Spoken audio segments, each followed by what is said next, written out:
Rivals 2 has come a long way since it was first announced.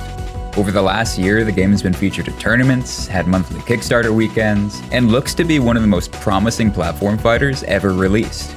But there's just one problem, and it's a big one.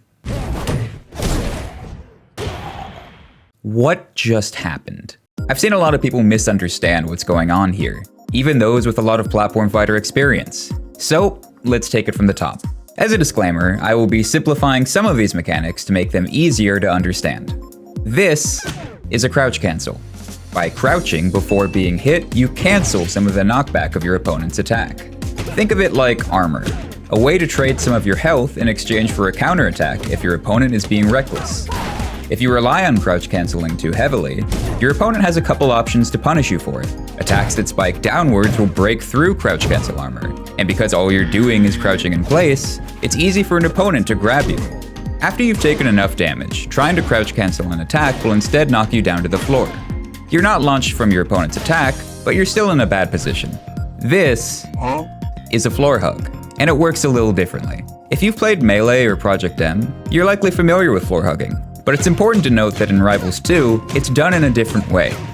Floor hugging is done with a mechanic called SSDI. Before you're launched by an attack, there's a brief window of time that's commonly referred to as hit lag or hit pause.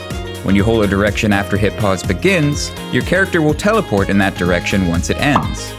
A floor hug happens when this teleport takes you from the air to the ground. Because the game considers you airborne as soon as you're hit, you can floor hug by holding down once you're in hit pause. Floor hugging effectively results in a somewhat weaker version of the armor you get from crouch canceling. What makes this so good then? Well, crouch canceling needs to be done while crouching. Floor hugging can be done out of anything, and I do mean anything.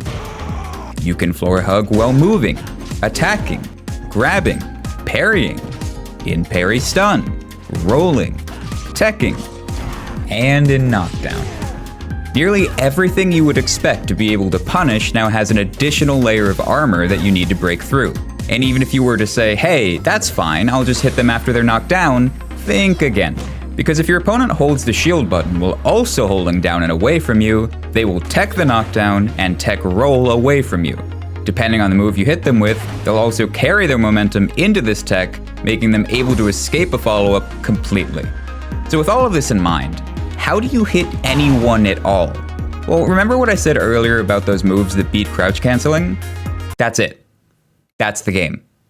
Every attack in neutral, every move you use to punish, every single exchange completely revolves around whether or not the moves used can be floor hugged. Want to use a tilt to start a combo? Nope, floor hugged. Want to mix up your opponent's DI? Nope, floor hugged. Each character has a list of moves they are legally allowed to use, and using any other move can lead to you being punished for hitting it, no matter what your opponent was doing before you hit them. Let's take a second to talk about fighting games. That was a punish. You push the button, I punch you, I'm pushing the button. Don't push the button, you won't get punished. Stop doing it, okay? While they come in many forms, fighting games tend to operate under a universal set of laws. Grab beats block, attack beats grab, and block beats attack. But what if you could block while attacking or grabbing? What if, for example, you could do this?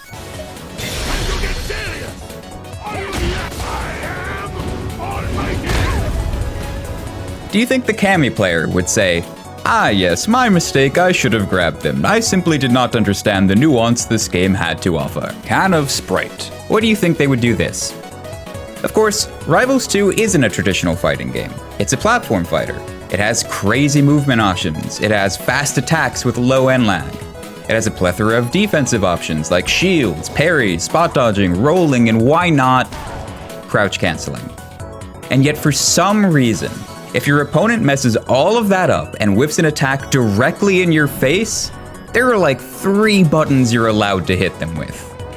In a game where your opponent can already influence what direction they're launched, in a game with ledges to make it back onto the stage, why does this need to exist? Really, I'd like to ask one simple question. Who is this for? Like, how are you feeling about this game overall? Like, do you think it's a game you would be interested in competing in? I think I do like it, but I can't see myself like going that hard in it in its current state. There are a lot of people who have been looking forward to the release of Rivals 2, and even more people who are just now hearing about it for the first time. The problem is that floor hugging is mandatory to improving, and once you know it exists, you're forced to stop exploring other options you'd want to. The thing that makes Plat Fighters so fun is the freedom you have in how you approach each interaction. In almost every other way, Rivals 2 has improved on the Plat Fighter formula. But this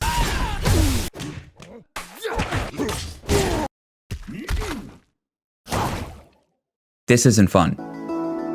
Thanks for watching.